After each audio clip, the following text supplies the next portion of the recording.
So good evening and welcome to another webinar by MeraDoc, powered by NewsX, Medically Speaking, Masosa, Heartcare Foundation of India, and IPE Global. A recent report by UNICEF on mental health, the States of the World's Children 2021, has made a startling revelation. 1 in 7 15 to 24-year-olds have often felt depressed or had little interest in doing things. What is even more alarming is the fact that children in India seem reticent to seek support for mental stress. In a survey by Gallup in early 2021, only 41% of the young between 15 and 24 in India stated that it's good to get outside support, compared to a global average of 83%. As the COVID pandemic heads into its third year, the impact on children and young people's mental health continues to weigh heavily. The disruption to routines, education, recreation, as well as concern for families' income and health is leaving many people feeling afraid, angry, and concerned about their future. In India, children with mental health disorders are mostly undiagnosed and hesitant in seeking help or treatment. According to the Indian Journal of Psychiatry in 2019, even before this pandemic, at least 50 million children in India were affected with mental health issues. 80 to 90% of those did not seek support. Meanwhile, wide gaps persist between mental health needs and mental health funding. India has spent only 0.05% of its health budget annually on mental health, according to the Indian Journal of Psychiatry. Today, to talk more on this subject and to answer all your questions, we have a very special and accomplished panel. First, we have Dr. Vijay Datta. Dr. Datta is the current principal of the prestigious modern school Barakhamba Road. Dr. Datta has close to 4 decades of experience in the public school circuit. Having secured a PhD in modern trends in education, a detailed study of life skills and emotional intelligence as a correlate of scientific attitude, he was instrumental in bringing the concept of life skills to the country, besides propagating the idea of emotional intelligence and scientific attitude. In recognition of his sterling service towards education and character building, Dr. Datta has been decorated by numerous awards. To name a few, he's been decorated with the President's Award, the Shiksha Ratan Award, the Award of Leadership in the British Parliament, and the Army Commander's Commendation for Distinguished Service. The list goes on. Dr. Datta is also the Vice President of the Delhi Lawn Tennis Association. We also have Dr. Sanjay Chugh, India's topmost psychiatrist.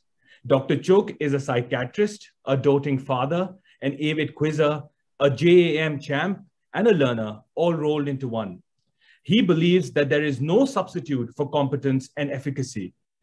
Dr. Chugh has been a pioneer in a wide range of treatment modalities in India. He practices what he calls a common sense approach to psychiatry. He believes that in psychiatry, it is imperative that we spend time with each patient and understand the issues. Last but not the least, we have Mr. Yogi Suri, who will be moderating this session. Mr. Suri is an Indian publisher. He is the founder of Milap Publications, an independent publishing house that publishes traditional books as well as books in digital and new and emerging media. He is regularly consulted by publishing houses across the world for his innovative ideas in publishing. In parallel to his publishing career, Yogi is also the joint editor for the quarter of a century of the Daily Milap, India's oldest and largest Urdu newspaper, which is now practically a century old. Being a philanthropic spirit, education and children's issues have always been close to his heart, and he is intrinsically involved in many activities and initiatives with schools throughout India. He is the PTA representative to and a member of the managing committee Modern School Vasant Vihar. He has co-authored 2 books and is a loving father to Anandini and Anand. Thank you to all three of you. It's an absolute honor to have you with us here this evening. And along with us, all the other participants look forward to learning and understanding more on this really important issue. So over to you, Mr. Suri, to take this forward. Thank you. Thanks, Ishan. Welcome, Dr. Chugh, and welcome, Dr. Datta. You know, through this entire Corona time, what I found strangest was that everyone the world over was requested to stay at home with their families, with their loved ones. It was supposed to be a time of peace. And yet, at a time when humanity was supposed to be at peace, we saw humanity going to pieces with this huge upsurge in mental health issues, especially in the young. So that brings me to my first question today to Dr. Chugh, that why do mental health issues surface so much in adolescence, and why is this period of adolescence particularly significant in terms of mental health, especially in these times? Okay. Hi. I'm in Haloed Company. It's an honor to be here, of course. Okay, the question that you've asked, I think the answer to this is also going to be partially or completely the answer to a lot of questions that I'm anticipating today. So let's talk about what the human brain is, what it does in the context of mental health, in the context of stress, anxiety, tensions, apprehensions, fears, depression, and so on. I'm a great one for giving examples, so you'll excuse me as we go on. You know, if I come up with some far-fetched examples. But this one is something which I've created for myself. You can see my hand in this position right now. It's in the middle position, right? This is the position that the human brain always wants to be at or in. And this is the position that the human brain always wants to get back into if there's any skew in this position.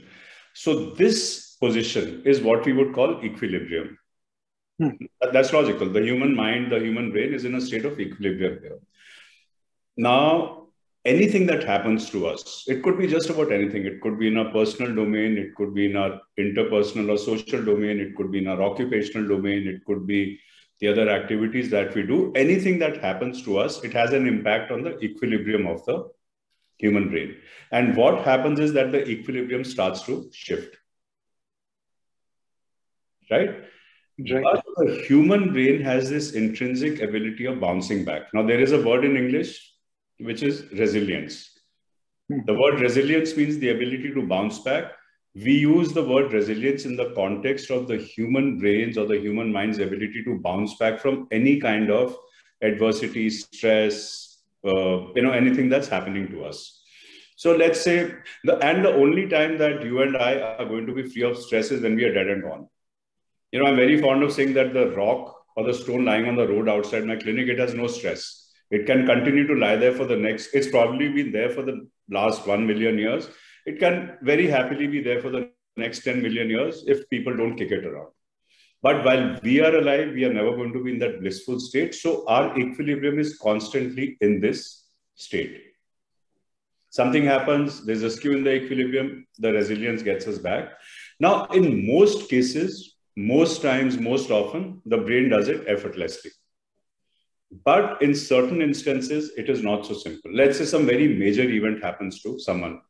We're talking about the pandemic, the lockdown, and so on. So these were huge, impactful events in our lives.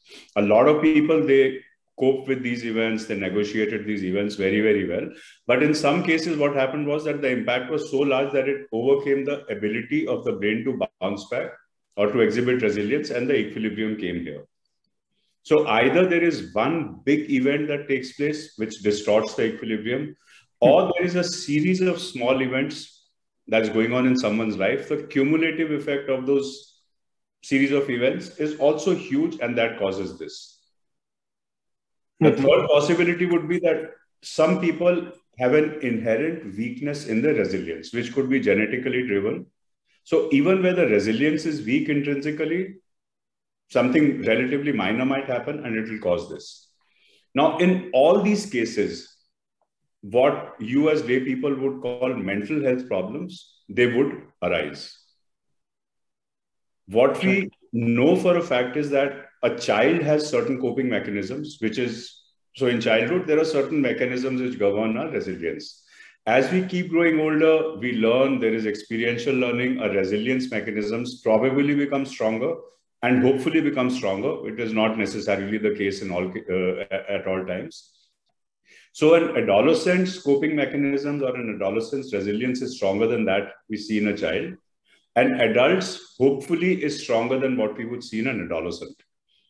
Mm-hmm. So this thing happened. The stronger your coping mechanism, the quicker you will come back to this state.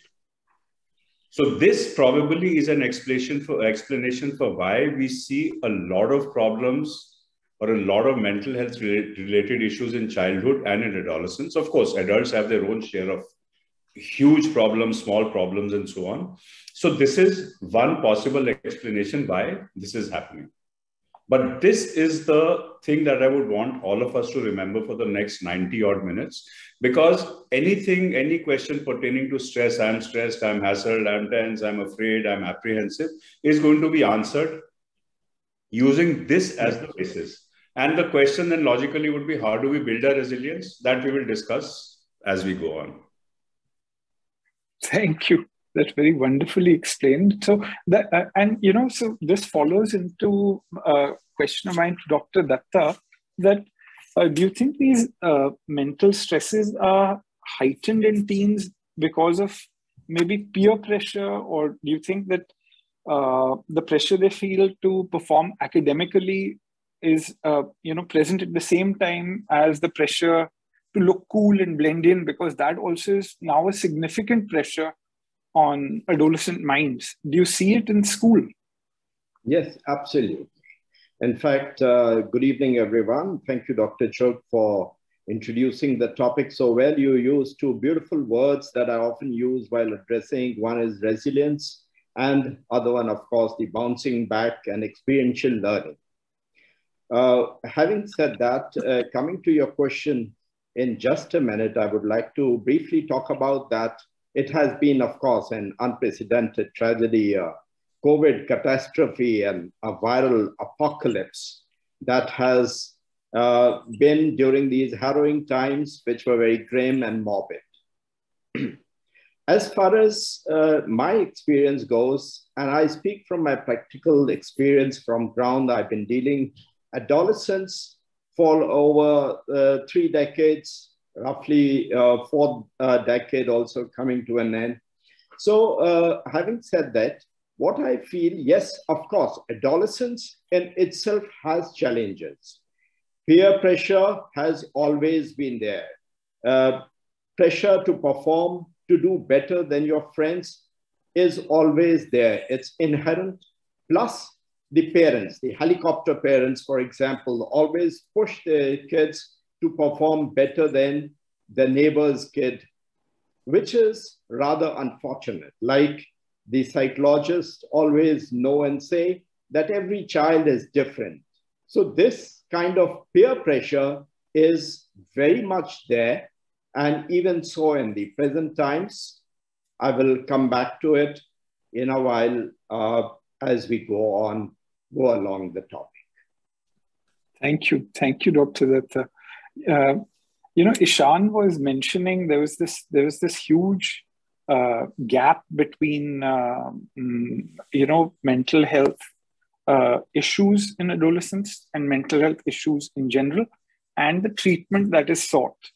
And so there's something that just struck me, that perhaps at a time when much earlier there was Dr. Vidyasagar. He was also a psychiatrist, much where he had this strange custom where he never used to go attend any weddings, because he said if anybody identified him, they would link it to some stigma or the other with the people getting married, and that would ultimately result in problems in that relationship. So given that, Dr. Chugh, I would ask you that, have we as a society progressed, and is this still a stigma? Is that the reason why fewer people are asking for it, or is that actually enough issues are not getting diagnosed and coming forward for treatment? Dr. What Chugh? you said right now is by itself a misconception. I'll tell you why. I set up practice about maybe 35 years back. So when I set up, forget when I set up practice, when I decided to join psychiatry, I was studying in a place called Maulana Azad Medical College in Delhi. So when I told my friends, okay guys, I want to take up psychiatry, उन्होंने कहा तेरे लिए बिल्कुल सही subject है, तू खुद भी पागल है और तू पागलों का डॉक्टर बनेगा. So this was probably 1983, which is what, a long time back. Calculate, it's a long time back. So when I set up my own practice, there was this misconception that psychiatrist के पास वही जाता है जो पागल होता है. As time went by, what I learned was that if someone has to set up practice, now I have no experience with the government setup. I've been in practice all my life. What I know for a fact, which I have told an innumerable number of children who are doing their MBBS, that if you want to specialize and you want to be certain of success, the field to take up is psychiatry. It's a complete misconception that people do not go to psychiatrists. Today, if you forget psychiatrists, psychologists in Delhi, if you want to seek an appointment with a therapist or a psychotherapist or a counselor, the chances are the therapist will tell you that I have no appointments to give for the next 3 months. Which other specialty will ever say this? Can a cardiologist say, no, I will see you after 3 months? Can a neurologist, a gastroenterologist? No one can, because they are, they're saying, oh, come to me. Psychiatrists, there are psychiatrists who will not give you an appointment. I mean, the top child psychiatrists in Delhi will not give you an appointment for the next 2 to 3 months because they are doing justice to their work. A psychiatrist has to spend a lot of time with the client, agreed. But the inflow is so huge that your very statement or your question becomes invalid. That people are going. Now, what Dr. Vidya Sagar experienced a few decades back, I still experience it. There are pangs of envy and jealousy when my friends say, मेरे को उसने अपनी शादी पे बुलाया था, अपने बेटे की शादी पे. मैं कहता हूँ यार, मेरे को तो कोई बुलाता ही नहीं है. मेरे को कोई mall में, if someone meets me at a mall, someone who see me that morning in the clinic, the chances are नजर मोड़ के चले जाएंगे. Because what if the person next to them says, "Kya तूने तो Dr. Chugh को hello बोल दिया." So if he's a psychiatrist, I never knew that he was related to you, so you must be going to him as a patient. So Dr. Vidya Sagar was not isolated. Dr. Chugh is in that same boat. So the people who are coming to me might not acknowledge it, that they're coming to me. And this is adults. Adults also, maybe 45, 50 years of age and above. But people who are younger, 25 years of age, 30 years of age, 35, they are proud. Oh, doc, I told my friend that I'm seeing you and can you give an appointment to him or to her and so on. So in the West, it's probably a status symbol to say who the therapist is, who the psychiatrist is that you're visiting. In India, it might not be a status symbol as yet, but enough and more people are coming forward. Health professionals, that is one.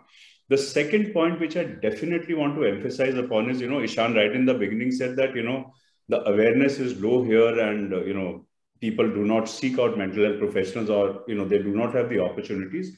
I was visiting England sometime back, at Heathrow, there are these, these signages which say that the average time that a child in England takes to get an appointment with the NHS, if he or she has a mental health problem, is 291 days. So I felt bad for the children, but it was very reassuring for me. I said, in India, it is much, much better. Correct. Of course, one is not talking about, rural India, the villages, the districts which are not, which do not have access to these services. But 291 days is inconceivable. In that time, a child might attempt or contemplate suicide enough and more times. You do not get proper help. There are enough and more problems that can be created. So the point that I'm trying to make here is A, India is not isolated in this. B, the stigma is nothing compared to what it was earlier and definitely much, much less than what people thought then or think now. Thank you for that, because Ishan and I were going back and forth on a couple of things like this. But also I wanted to ask you that, what do you feel are the most common mental health issues that, appear or surface in adolescents that you're presented with? And are there any in particular that are coming forward, particularly after this Corona times, like which I call the COVIDian era?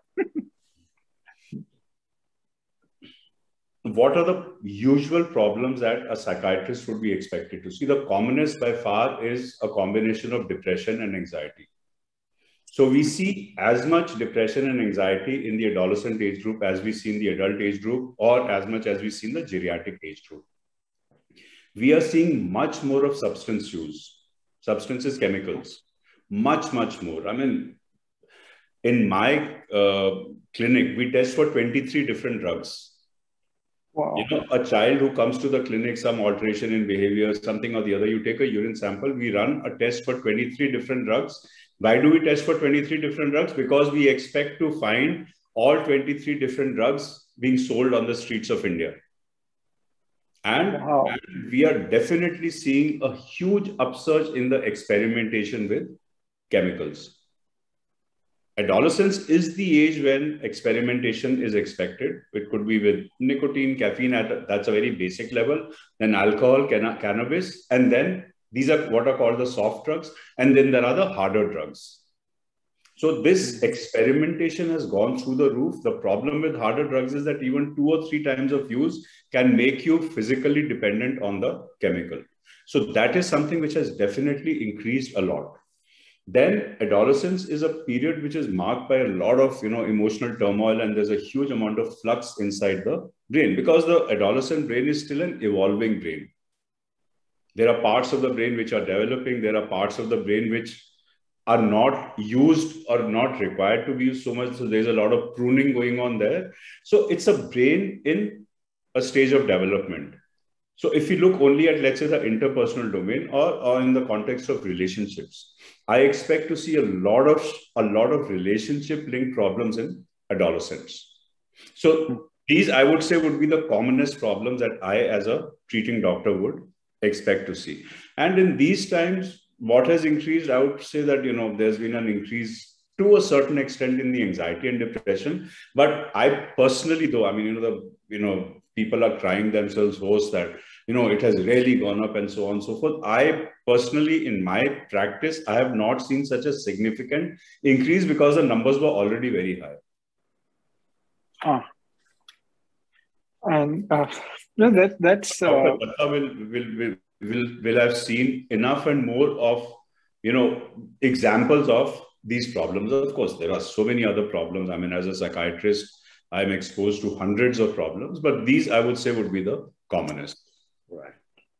So, Dr. Datta, the next question's to you that, that during this lockdown, teens did go through a lot of stress. So how do you feel this affected, teens, and did any parental groups reach out to you for help with any specific issues? Yes, indeed. Taking off from where Dr. Chugh left, I fully agree with him. For an illness to be cured, it is important to identify correctly before prescribing, let alone administering a medicine, finding out what is the problem. That is identification of the problem is very important. We need to build up the awareness, and after awareness, we need to have the identification.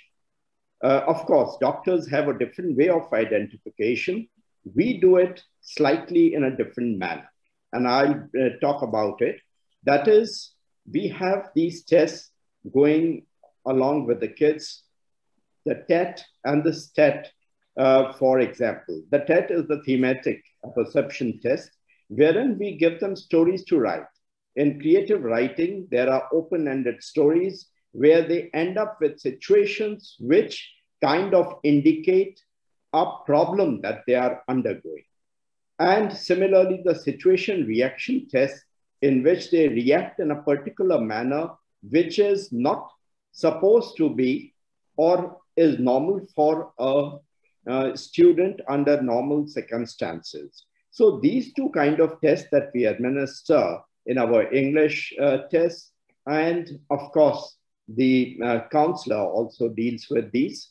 We identify the problem and what is the degree of the problem. Well, the experts say 1 out of 5 will have emotional issues in adolescence. But you never can really tell during this period of COVID, where there is a little inhibition and going out as well to the doctors, reaching out to a psychiatrist because of the COVID protocols, because of the social distancing, because of children being kept indoors by the parents compulsorily. Even if a child wants to come out, there are a lot of examples here when I get to interact with these children as they have started to come to school, that they would like to express that they would like to come to school. But the parents say, no, don't go out to the school. And especially with the blended learning coming in, the parents say that what you are getting at home, you're getting the same classes at home. So why go to the school? And why while away your time? Why subject yourself to the risk? So there is this problem of mindset amongst the parents also, due to which we can't actually identify and detect to what degree this problem is there. And then, of course, having detected, we need to have the early interventions, which, of course, depends on the timely identification. So a comprehensive mental health program has been chalked out by the school, in which I say not only the counselor or the special educator should be involved, but every teacher should be a counselor. He or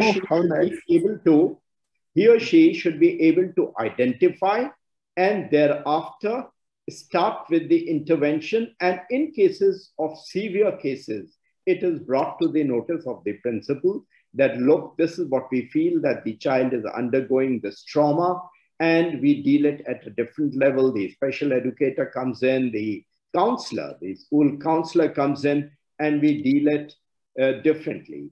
Dr. Chugh was talking about resilience. Yes, different children show different degrees of resilience. Some come out of it very easily, while others take a long time, and it continues to reflect on their academic performance.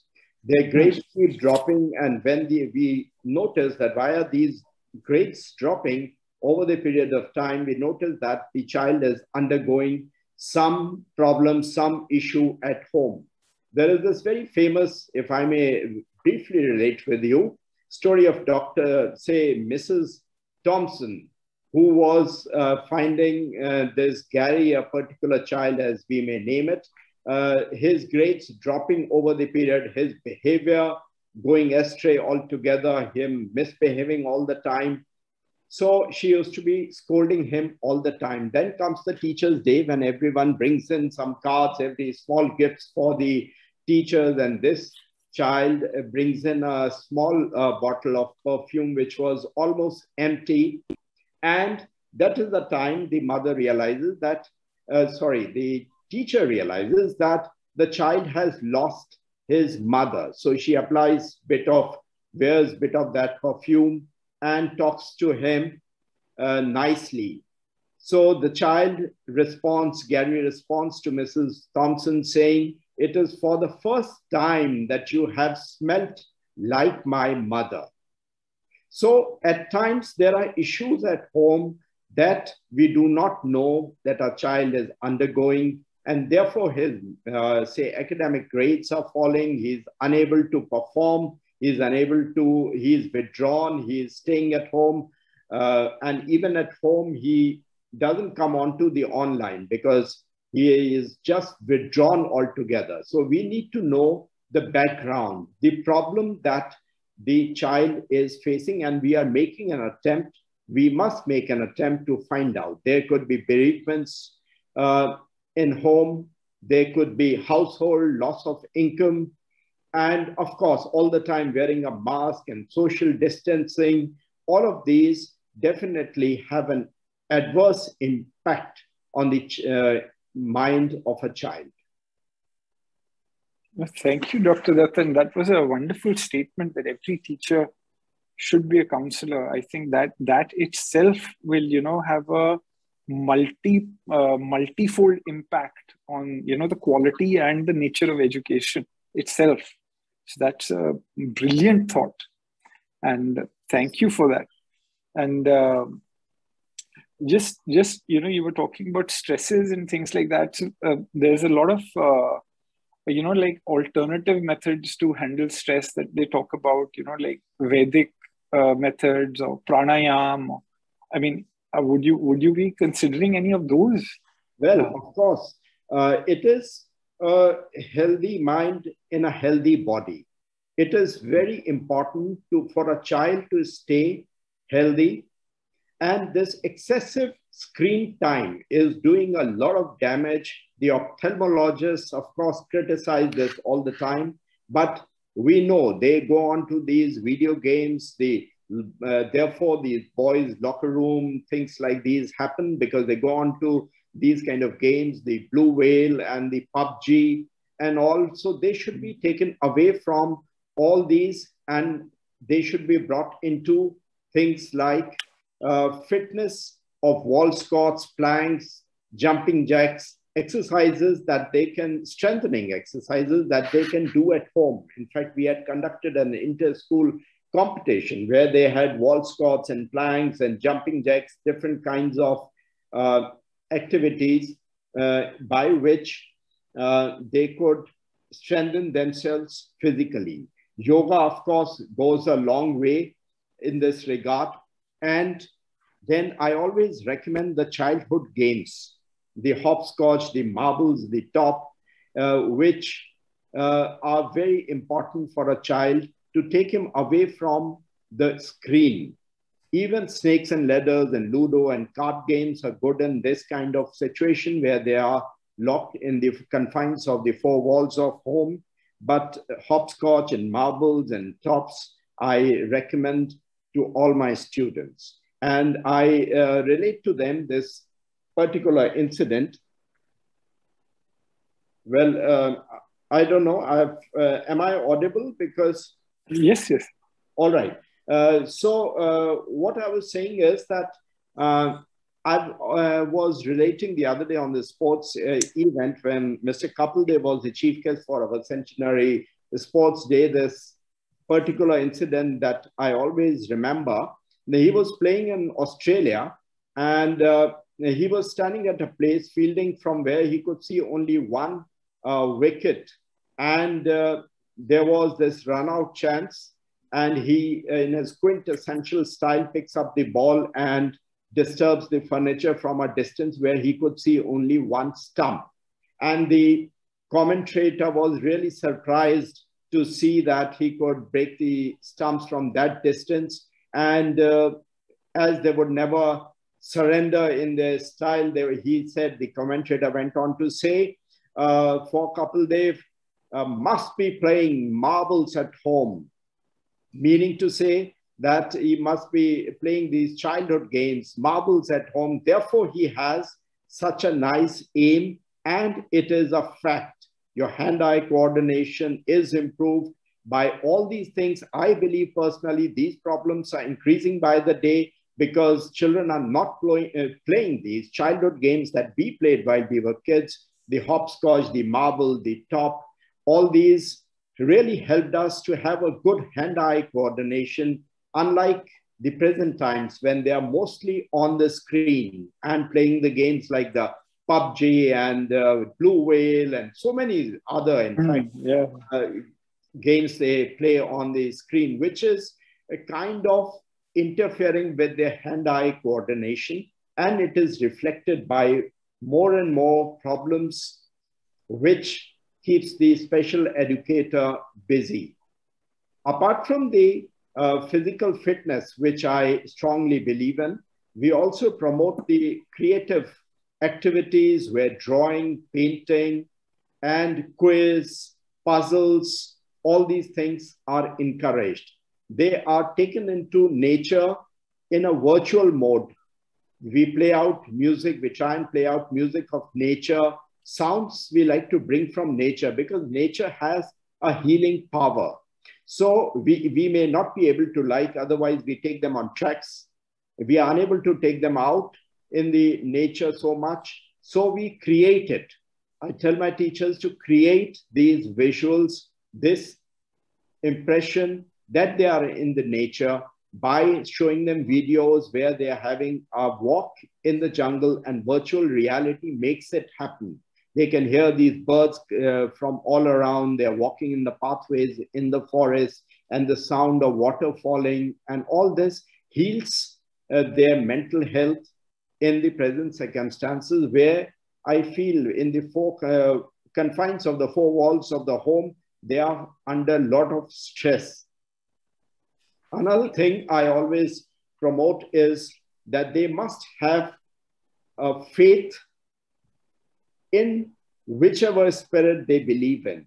I cite an example of John Borg, when he used to be playing tennis, and after a 5-setter, he would win in the end. He would drop on the knees immediately and raise his hands up, look skyward, and be seen in that posture for a while. Now, somebody asked him, a journalist asked him, well, Mr. Borg, how are you able to keep yourself so cool? You were 2 set down, and how are you able to pull through, come back into the match like that? So he jokingly said, well, I have ice in my stomach. But the fact of the matter is that he believes in some spirit. This is slightly going spiritual, and I am spiritual, not religious. I believe in that spirit that has created this world to be so perfect. Everything in nature is so perfect. Whatever is spoiled by us. So that spirit I believe in very strongly, and I want students also to believe in a force that makes John Borg win, makes him keep his cool. I do write a bit of poetry, and I had written out these lines at one point in time. I worshiped the stones, and the stones came alive, ready to bless and ready to forgive. So if you have faith, you read out a prayer that gets into your psyche, and it helps you perform in every field, whether it's sports, whether in academics. It gives you a kind of emotional stability. So this is from my practical experience that I'm speaking, that I've been talking to my students over the 3 decades, and it does help them to overcome. Another method of overcoming this is the habit of reading. If they read, they will definitely be out of this trauma, this feel of being crammed up within the confines of 4 walls. And in this regard, I have another little anecdote, a real incident that I would briefly like to share with you. It's about the habit of reading. I was leading, like I was saying, that going out in the nature with the students helps them big time. I was leading a group on a track in Nepal quite some time ago, and we had our rucksacks we had to stay the night in those wood houses and then move on further towards the Gomukh. So we were carrying our rucksacks ourselves, and we were carrying, of course, the basic necessities with us. Nobody likes to carry extra weight. Now, while we were moving as a group, there was a couple, foreigners, they overtook us. They had small satchels with them, smaller than our bags, and they overtook us. There were just 2 of them, and they went ahead to this place in Nepal called Chandanbari, and that was the only place one could have stayed to move next day to Gomukh. So when we all reached there, I looked around, I thought, where's that couple? Where could they have gone? This is the only place where they can stay for the night. When we went for tea in the small hut in front of the wooden hotel, I found them both sitting and quietly reading a book. So what priority they gave to reading was exhibited by them practically. They bothered to carry a book to read on the small satchel, in the small satchel that they were carrying which they had to carry all the way uphill. So this habit of reading, if the students get into this habit of reading while they're young, it stays with them. It would help them today in the present times to overcome this kind of situation that they are in. And definitely it will help them sail out of it. Thank you.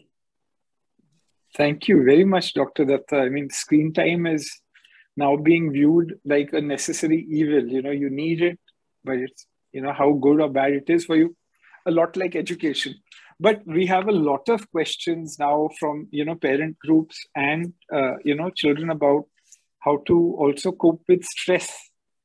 Dr. Chugh, you know, we have thousands of questions with the two of you on the panel. So I'm just trying my best to, you know, bunch them together so that you can address a whole group rather than specific questions. And for everyone watching this, while we are trying to address as many questions as we can, the identity of every person asking a question will be anonymous.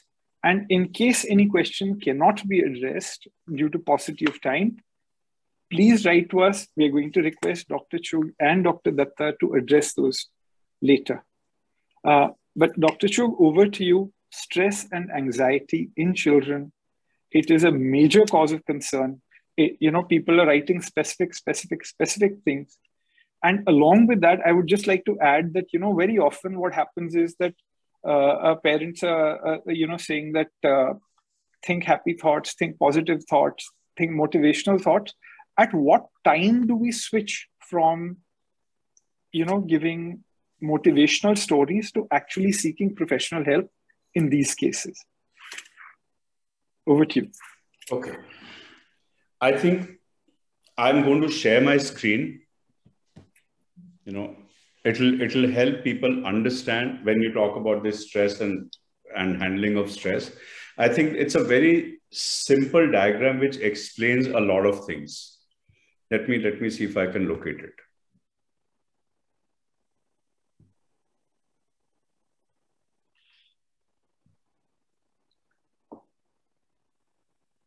Okay, can you see it? This thing is something which is called a stress bucket. So there is this bucket, which is the stress bucket, and there are different things which are contributing to the stress, which is, let's say, the water going into the bucket. So on one side, which is the top, you have the causes of stress. At the bottom are some simplistic measures in which we can deal with the stress. When we cannot deal with the stress, your question was, what are the warning signs? That comes once these mechanisms do not work. On the right side is the manifestation of stress. These four things that are written here. So there is this stress bucket. There are various things which are contributing to the stress. What are these various things? Let's see.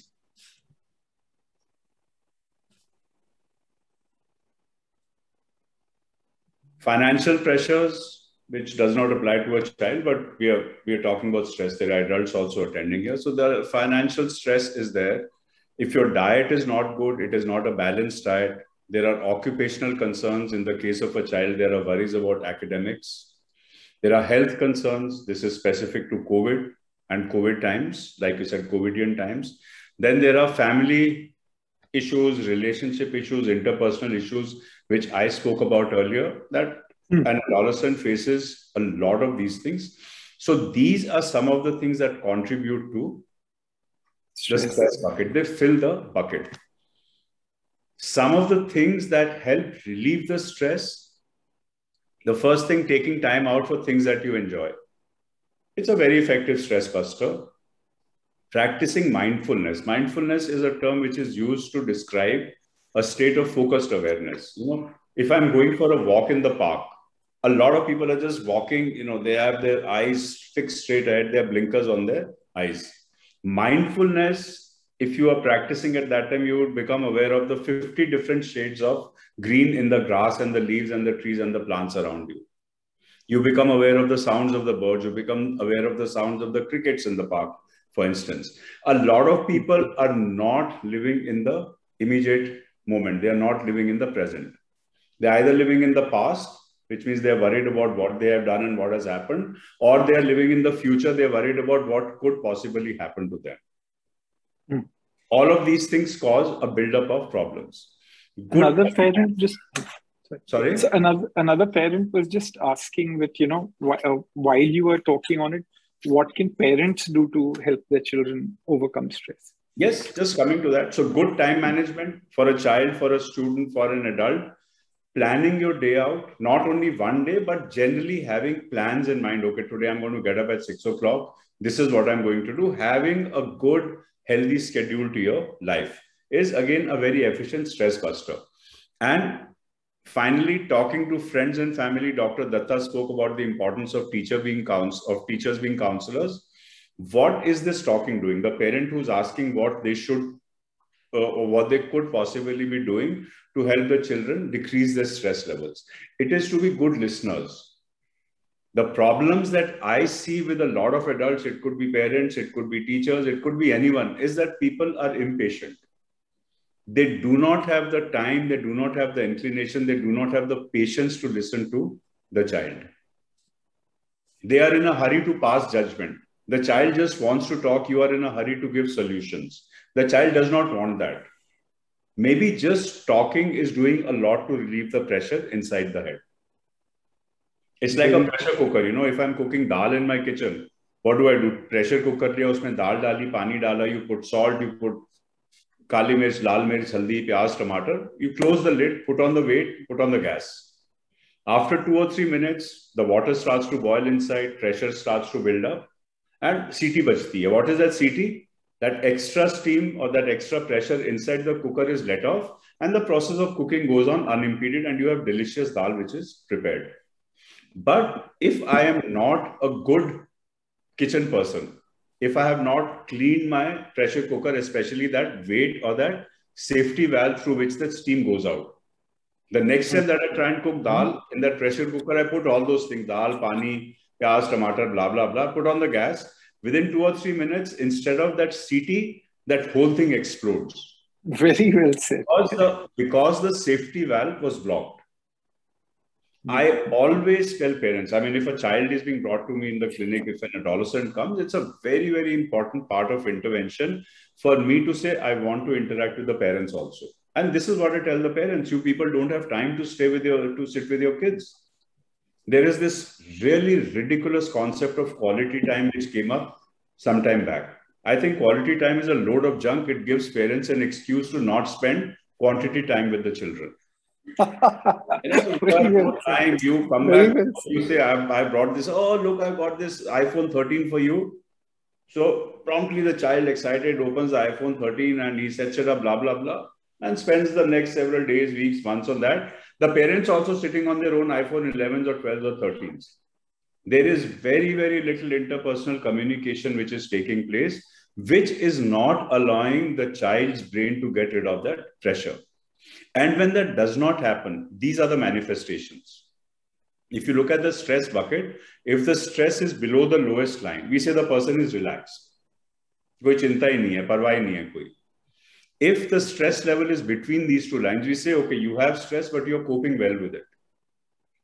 If your stress level keeps escalating and it's between the second and the third line, we say, oh, this person is stressed or anxious. So in the second case, the equilibrium was disturbed, you came back. It was disturbed, you came back, so you were coping well.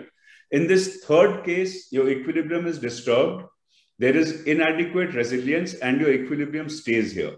Now, when it stays in this position, this is actually what to a psychiatrist is stress or anxiety. When a lot of symptoms start coming up, your sleep starts getting affected, your appetite starts getting affected, your weight starts getting affected, you cannot concentrate, you get irritable, you get angry, you feel tired all the time, you cannot concentrate on your studies, blah, blah, blah.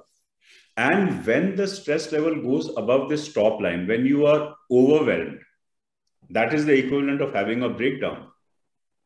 And the number of people whose stress levels are, above this, who are, the stress is overflowing or is overwhelming the person. Like I said, maybe half an hour back, psychiatrists are probably the busiest medical practitioners around because stress is an all-pervasive phenomenon.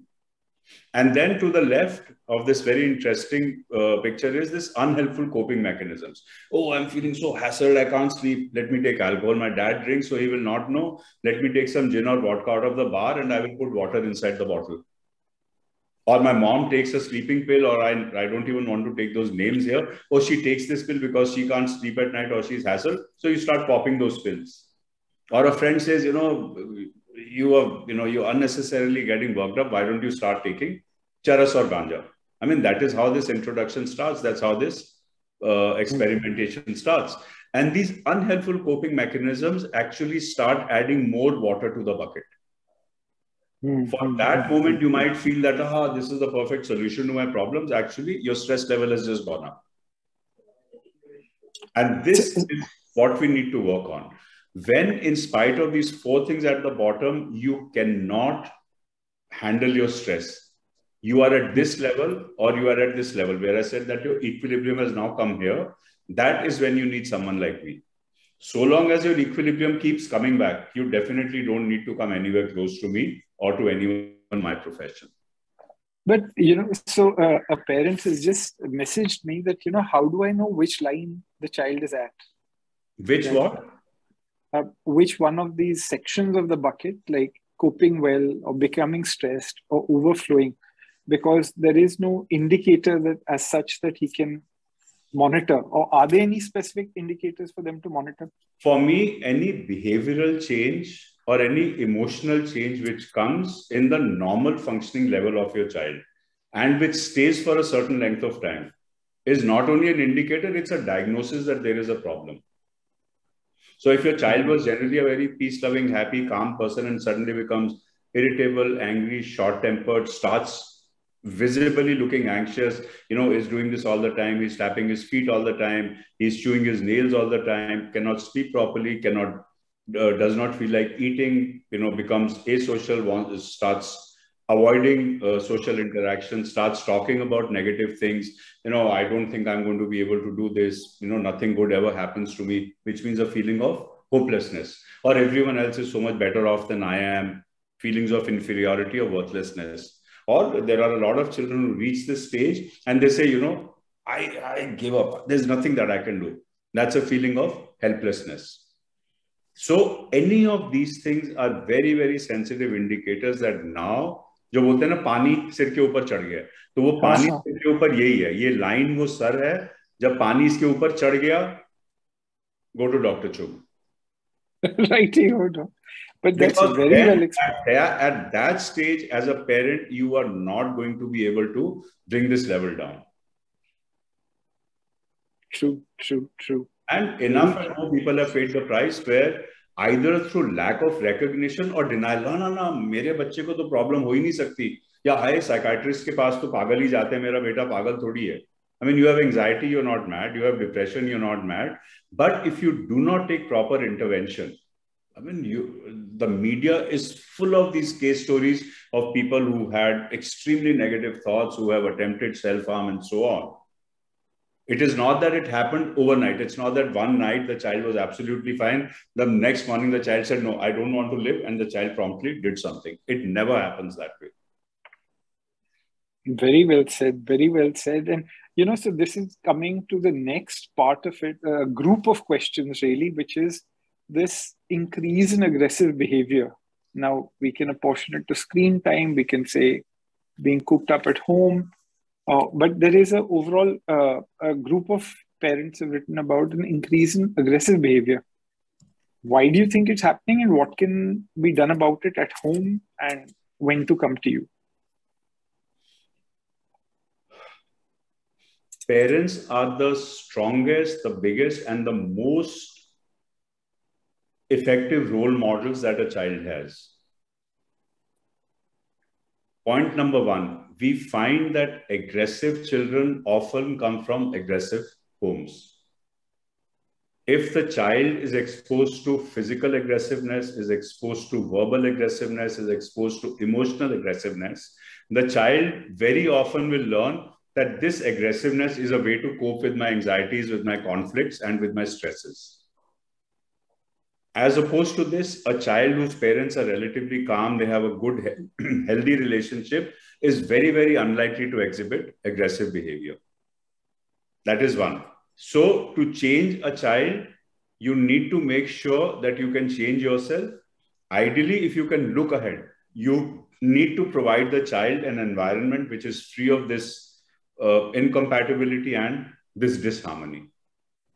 You cannot expect the child to be something which you yourself are not, because that is what you have taught the child. The second thing is, like in that stress bucket, we said, those strategies right at the bottom, they are very, very effective tools. I mean, anything which controls your irritability, which control your aggressiveness. So irritability, anxiety, tension, these are the, the fertile soils on which aggressiveness breeds. If we can help the child to become less irritable, less anxious, less fearful, less apprehensive, you are decreasing the chances of aggressiveness in that child. And what is most important is if the parents come to me and say, doc, my wife and I, or my husband and I have a wonderful relationship, we've never fought, and still the child is behaving like this, then I would definitely be worried, because then definitely psychiatric intervention would be required. Oh, okay. And so you had mentioned that aggressive children come from aggressive homes is a thing you've seen. Is there also so there's this question that, is there also genetics? Does it play in it? Like, is it transmissible genetically, or is it a genetic factor? Excellent question. Again, one of Dr. Chugh's examples coming up. This is a triangle. You can see it. So this is one apex, apex 2, apex 3. All disorders are explainable by this triangle. This is what we call the biopsychosocial model of problems. So at the top is bio or biological. This is the psychological or your personality type, and social is your environment. Everything is biopsychosocially determined. So if there is aggressiveness, I have just spoken about the social component, which is the external environment. But then if you look at the biological component, what is biology? It is actually the internal environment of the individual, which is his genetic makeup. So your genetic makeup will predispose you to being aggressive. Your social component, which is your external environment, also would predispose you to becoming aggressive. And psycho, which is your personality type or your personality makeup, also predisposes you to this. And where all three factors are positive for aggressiveness, the chances are very high that even in the face of small triggers, the reaction that we will see would be completely out of proportion. Right, out of my experience, if I may add something to what Dr. Chugh said, I have noticed, of course, the genetic part, I fully go with Dr. Chugh. What I have noticed that the children are quite a lot reflection of their parents. The behavior you can trace back in the parents of the students. Therefore, it is very important. I would also subscribe to the view that you have to practice what you preach. Like Dr. Chugh just said, that just saying the child to be calm, you have to demonstrate that yourself. Because for a child, he is very receptive. There's a line that says that what you are shouts so loud in my ear that I cannot hear what you say. That is, what you show me, what you exhibit is much more important than what you are saying to me. So our parents need to practice what they preach.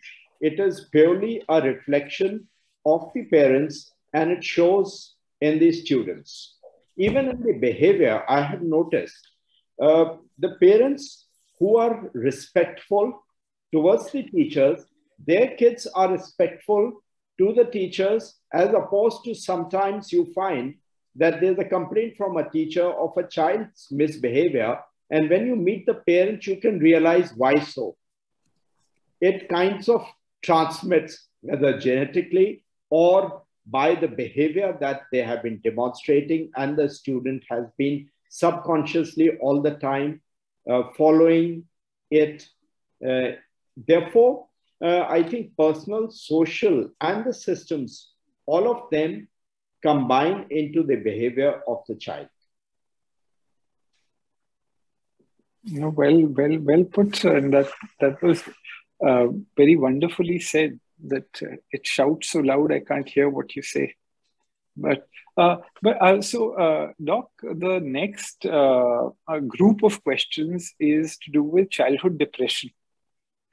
That what again, one group of parents is concerned that what can they do at home, and the second is that what about the future? That how quickly can a person get out of it and get back on their life? Because these days, every day is a lot of work. So they don't want to lose a single day under that. So over to you, Dr. Chugh. Would a parent ask this question if the child had a demonstrable physical problem where an X-ray or an ultrasound or a CAT scan or an MRI would pick it up? They wouldn't. They would say, "Bhagwan, bachche ki zindagi bacha lo, baki padhai to wo karta rahega." The fact of the matter is that today we probably do not have the diagnostic tools available, but in the not so distant future, we are going to have a lot of tools which will demonstrate that if there is a depression in a person, you do this blood test, you do this scan, these are the abnormalities that you will find. So if a child has a depression and I can say, okay, there is this fracture inside the brain, कोई parent बच्चे के सिर पे नहीं कूदेगा, doctor के सिर पे नहीं कूदेगा, जी जल्दी ठीक करो, कब ठीक होगा, उसका बाद में क्या होगा? आप कहोगे जी okay, there is a fracture, let me put a cast for 3 weeks, 6 weeks, उसके बाद उतरेगा, then we'll do physiotherapy, blah blah blah blah blah. This is a classical example of what I would call societal ignorance. What you see is something which you're willing to accept. What you cannot see is something which you are very, very ready to either be dismissive about or brush under a carpet, which are not solutions for me. If a child has a depression, it is probably as bad a problem as any other physically demonstrable problem that a child can have. If a child develops diabetes, there is an entity called childhood diabetes. Will the parent ever say to a doctor कि इसकी दवाई कब बंद होगी? वो कहेंगे doctor साहब insulin इसको लगेगी, we don't mind, let him take insulin throughout his life, but बच्चे की जिंदगी जो है वो ठीक चलनी चाहिए. There are enough and more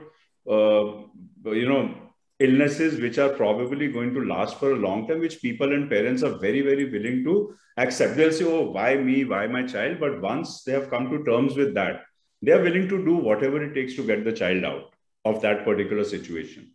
For me, this is also a physical illness. It is not that these problems arise in a vacuum.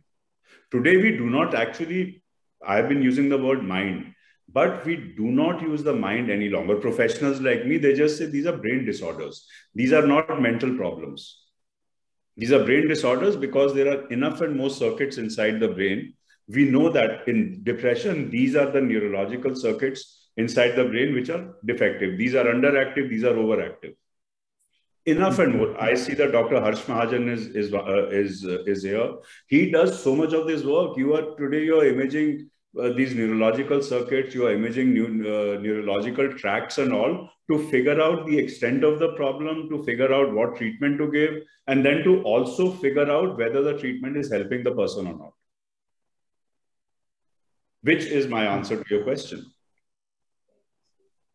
And what about a parent's role here? If the parents are, at the bottom of that bucket, bottom of that stress bucket, where those were the things that you could practice to keep the stress below the second line. Practically speaking, the role of parents and family is limited to below that second line. The moment you cross that second line, where you reach that stage where you are feeling anxious, or you are anxious or low or sad or depressed, or you are getting overwhelmed, you are wasting time if you try and do it on your own. And Dr. Datta, we used a wonderful saying, practice what you preach. Here, I would say, a stitch in time saves 9. No, that's really well said. Prevention is better than the cure. If you can prevent those things from happening, it is much, much better than any cure that could be attempted. But once एक बार वो sir के ऊपर से पानी निकल गया, then accept it. Absolutely. Well, motivation, I feel, plays a very major role in a child's performance. I believe in this transfer of confidence and not labeling a child. At times, I mean, there are people who come and say that this student is horrible, is incorrigible. There is nothing he can do right. So what I tell is that you must find him doing something right, catch him doing right. And I believe in transfer of confidence. Motivational talk, pep talk, motivational quote always help. But the transfer of confidence, sitting down with the child and telling him that, look, you can score well on the field. If you can score well on the field, you can score well in academics also. There is no doubt about it. I'll give you an example, again, from my practical experience. We had Mr. Tim Henman, a tennis player, outstanding tennis player, and Goran Ivanisevic visiting our school. And after we played a bit of knock and they demonstrated a bit of their skills on the tennis court, we took them to the riding arena.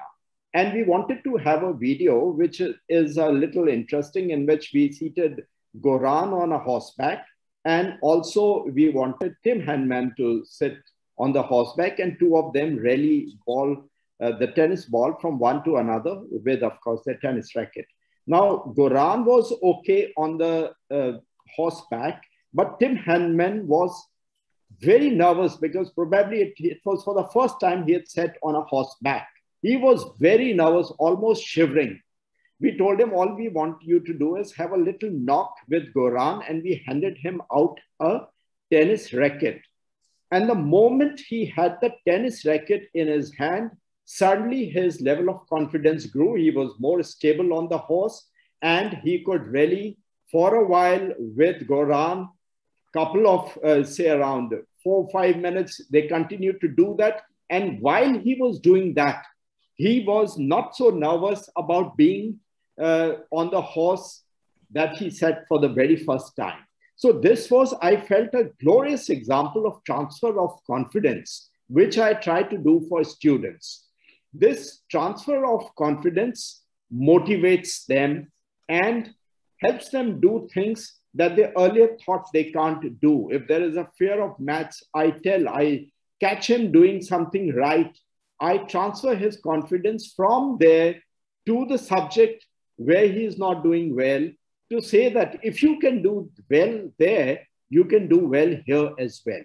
So I think you talked about motivation. I think that is my style of motivating a child, by transferring his confidence, taking his mind from his weakness to his strength and building upon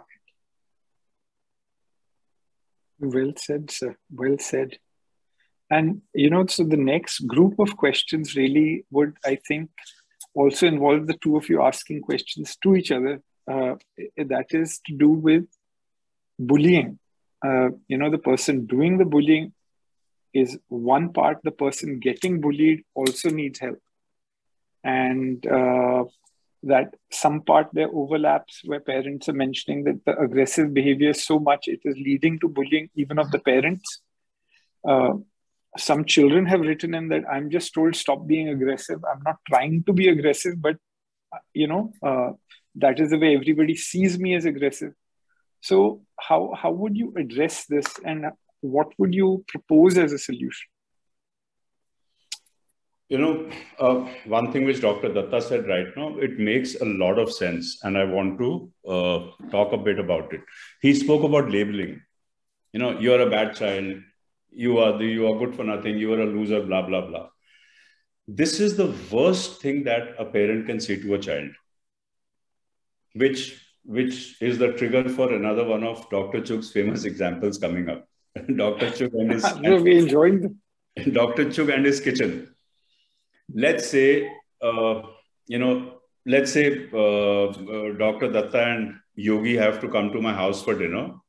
So it's a guys only dinner. So we say, okay, you come, we'll cook our dinner. Now, we go into the kitchen and we want to, let's say we want to make rajma.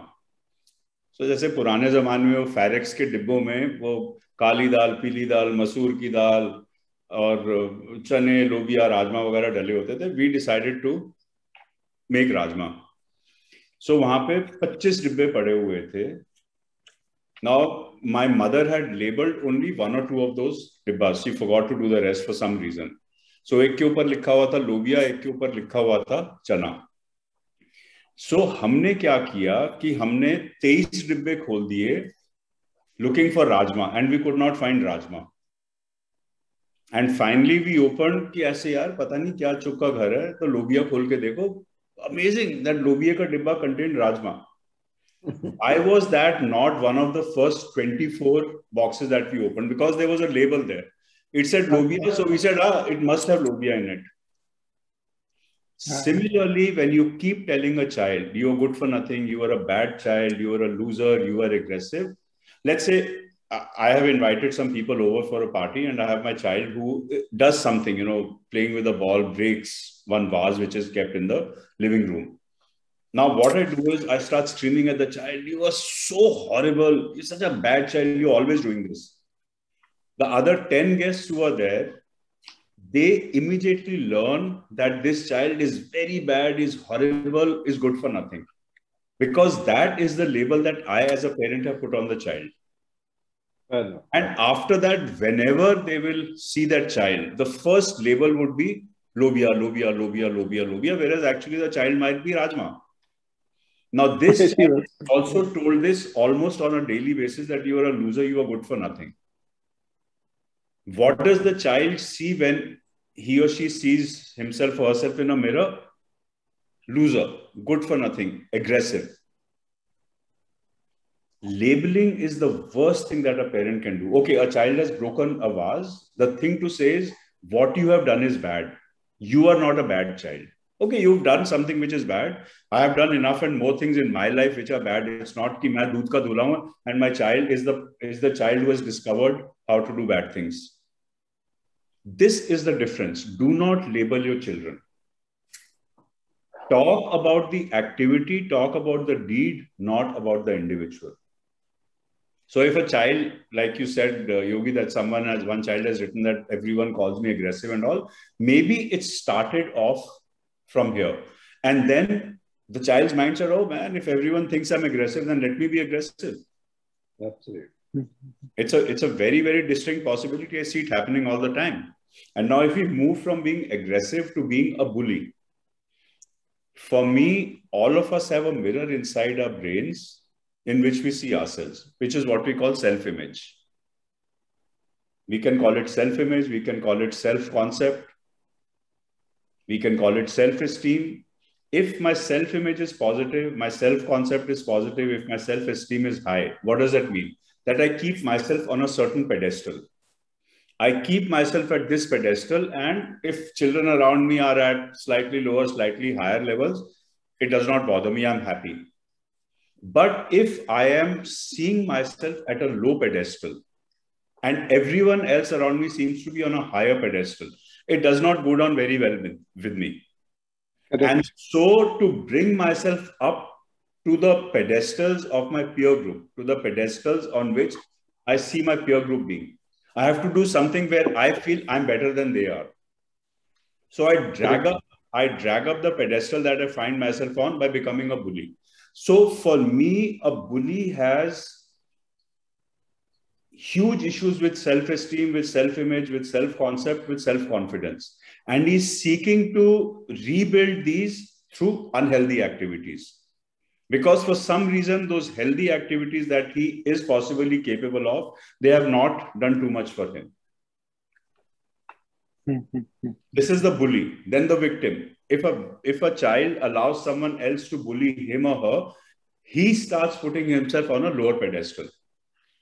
And if I am on a lower pedestal, I may be a very good runner, I may be a very good tennis player, I may be good in maths, I may be good in singing, I may be good in art. But because I'm on a lower pedestal, my mind says, I'm good for nothing. You say, in Hindi, you would say, apne prati heen bhavna aa jati hai.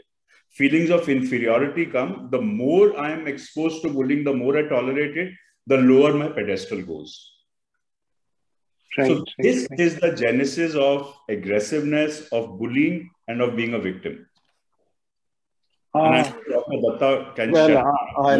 I'll come in here because this is entering my area of expertise. Why I say this, because I deal children all the time. I have dealt adolescents in the boarding where bullying is a major issue. And that is what prompted me to go for, probably in my PhD study that I did, a component of emotional intelligence. It's all about empathy. It is all about feeling how the other person feels when you do this thing. If the same thing is done to you, how will you feel? The words empathy, I think we somehow, because of so many other subjects we touched, we forgot, is very important here. We talk about sympathy, we talk about empathy. When you put yourself in the other person's shoes, you think, how does it feel? You just try and imagine. That is the way I have counseled the bullies. You did this. If the same thing is done to you, how would you feel? You step into his shoes and see how it feels. Like the line goes, which says, only the wearer knows where the shoe pinches. He says, no, sir, I didn't do anything. I didn't mean to harm. I say you never realize how when you step on others' toes, there must be definitely, you must think about it, because only the wearer knows where the shoe pinches. You have definitely hurt somebody. If the same thing happens to you, you just said it like this in a joking manner. I'm repeating this phrase because it works with the bullies. If the same thing is done to you, how would you feel? You think it is all right when it is done to others. But when it is done to you, how do you feel about it? Just envisage, just think about it. That is to make the child realize that he has been doing something wrong. So that is how I have been able to cope with, or say encounter this problem of bullying. And the one who's bullied must report, must tell, not that he just quietly bears it. There are suggestion boxes we have for this reason in the schools, where if a child is troubled by another, it should be reported so that intervention, timely intervention can come. So, thank you. And so there's somebody who's written in that their child has severe mood dysregulation disorder and delayed puberty, has ADHD, anxiety, borderline personality traits. And as a family, they're tired of fighting. So is there an institution in India that caters to the need of such a child? It's not the kind of question that I would like to answer on an open forum. I mean, this requires full-blown professional assessment and then full-blown professional intervention. You know, I don't want to make a flippant remark. No, fair enough. Yeah. Yes. And it's not fair to, in a random fashion, respond to everything. Absolutely. True. Fair enough. So coming to the next group of questions, which is to do with, how to handle negative emotions, and how can children be educated and sensitized to them? That's for both of you, because language plays a major role with that, oh, you're angry. Angry is a negative emotion, but you can also ride anger to achieve it. We respond better to a sting than a caress. But there's a lot of negative emotion programming also going on. Is there anything you would like to guide the parents towards that? If I have 24 hours, I can. It is what I do all the time. But okay, this is something which I want to do anyway today. So I think this is the right time to do it. There is a small animation I want to show. It runs for just about 2 minutes. Very, very relevant to your question. And it will help people understand exactly how the brain functions and how we can bring about change in any aspect of the functioning of the brain. It could be a thinking patterns, it could be our emotional patterns, it could be our behavior patterns. So again, I'm going to do a share of my screen and I'll play this animation. And then what I'll do is I will also send a link so that people can see this animation later. I'll just put it in the chat box.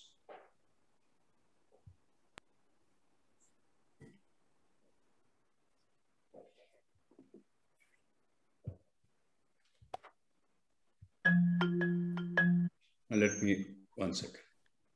Okay, this is better.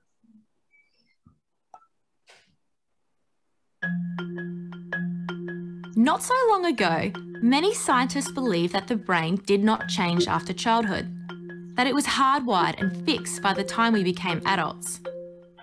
But recent advances in only the last decade now tell us that this is simply not true. The brain can and does change throughout our lives. It is adaptable, like plastic. Hence, neuroscientists call this neuroplasticity. How does neuroplasticity work? If you think of your brain as a dynamic, connected power grid, there are billions of pathways or roads lighting up every time you think, feel, or do something. Some of these roads are well-travelled. These are our habits, our established ways of thinking, feeling, and doing. Every time we think in a certain way, practice a particular task, or feel a specific emotion, we strengthen this road. It becomes easier for our brains to travel this pathway. Say we think about something differently, learn a new task, or choose a different emotion. We start carving out a new road.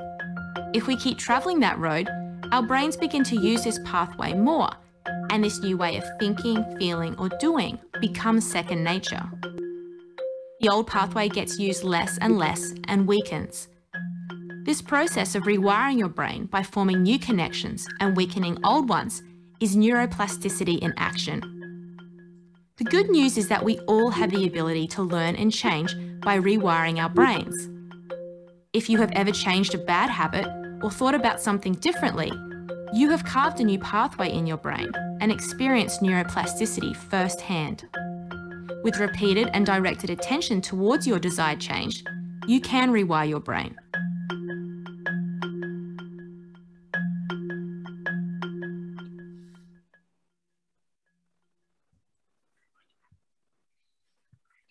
This is the key to bringing about any kind of change in our lives.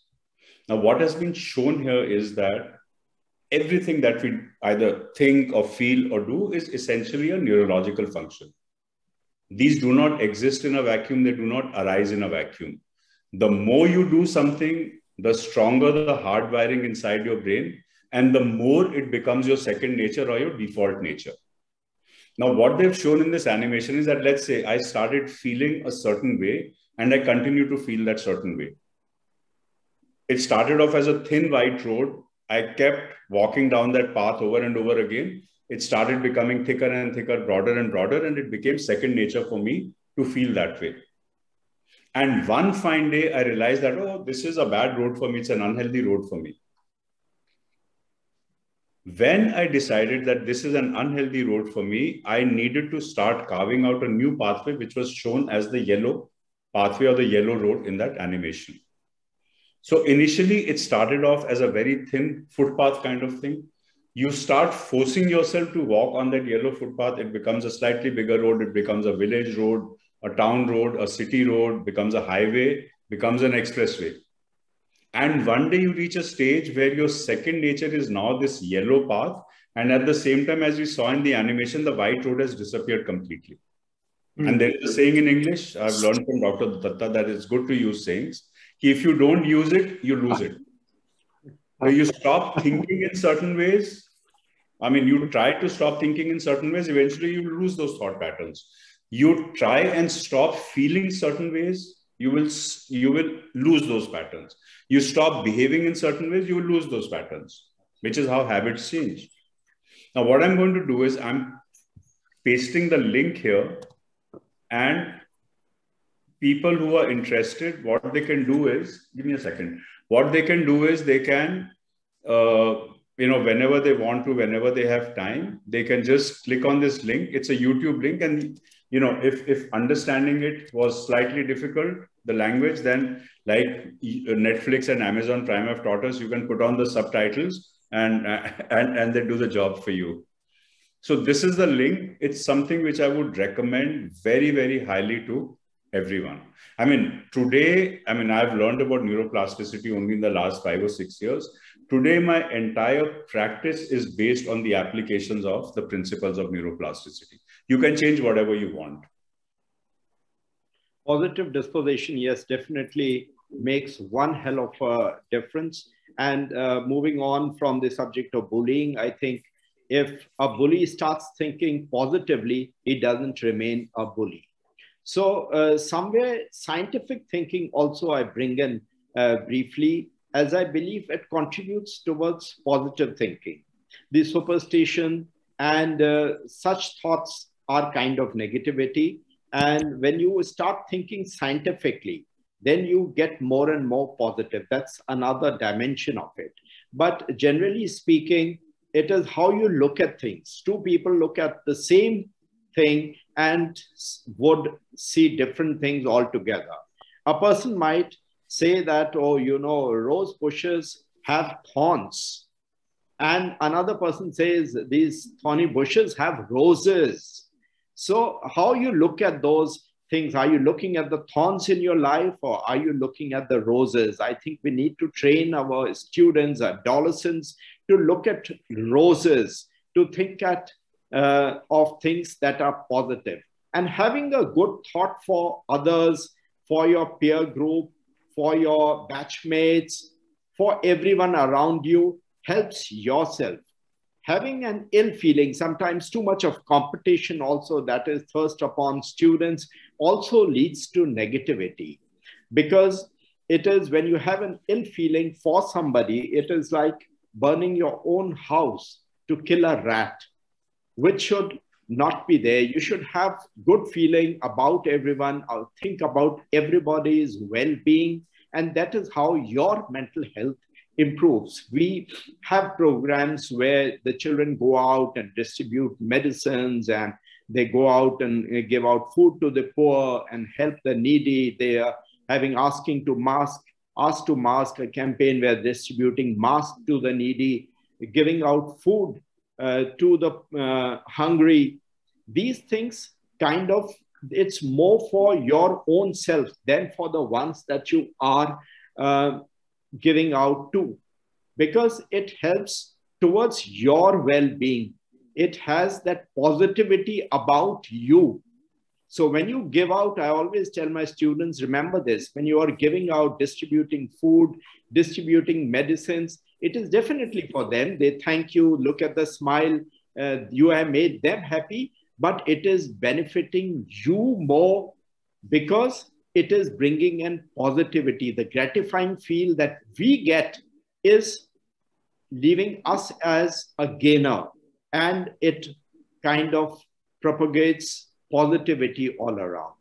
So I think positivity goes a long, long way. It motivates one if one looks at a difficult situation and thinks of it positively. One more example, if I may give, the famous Bruce Lee had one leg shorter than the other, but he practiced so much to overcome that. When he used to dance before his performance, he would move. It was like a dance. It was so graceful. People thought it was his style, wherein if you notice carefully, you can notice that there is one leg slightly higher than the other, but he overcame that with his positivity, with the kind of self-motivation that he must have had, how he pushed himself. He created a wonder. His deficiency, he transformed into a strength. So positivity, I think, goes a long way and create wonders in not only your own life, but in the lives of all the people that surround you. Well said. Well said. I think we've come to an end. I know the three of you are very, very busy. And, you know, on behalf of Team MeraDoc, you know, it's been such an honor and privilege to have the three of you spare so much time for us. You know, thank you, Dr. Datta. Thank you, Dr. Chugh. Thank you, Mr. Suri. You know, we've had over 3,000 registrations and thousands of questions, and, you know, it's being watched by tens of thousands of people across multiple platforms. I mean, for all the participants, you know, it's not possible to answer all your questions, but we would request you, you know, if you have any further questions, you could go on meradoc.com and send us your questions, and we'll request the panelists to maybe address your questions at a later time. So we at MeraDoc, you know, to help and provide assistance to people in this tough time, have decided to provide free online unlimited consultations with general practitioners and doctors 24/7. So in case any of you want to avail of this, you can just go to meradoc.com, register yourself, and get access to doctors for free 24/7. So again, thank you so much, Dr. Chugh. Thank you so much, Dr. Datta. Thank you so much, Mr. Suri, for doing this. We'd also like to thank our partners, NewsX, Masosa, the Heart Care Foundation of India, Medically Speaking, and IPE Global. It was an absolute pleasure having you three gentlemen here today with us. And I've learned a lot. And I'm sure thousands of people have gained a lot and have learned a lot over the last 1.5 odd hours. Thank you so much. Thank you very much, Dr. Chugh. Pleasure. Thank you, Dr. Datta. Thank you, Yogi. Thank you, Dr. Chugh. It was indeed enlightening. Thank you, Mr. Suri. Thank you, Dr. Chugh. Thank you, Dr. Datta. It's been a pleasure. Thank you. Thank you.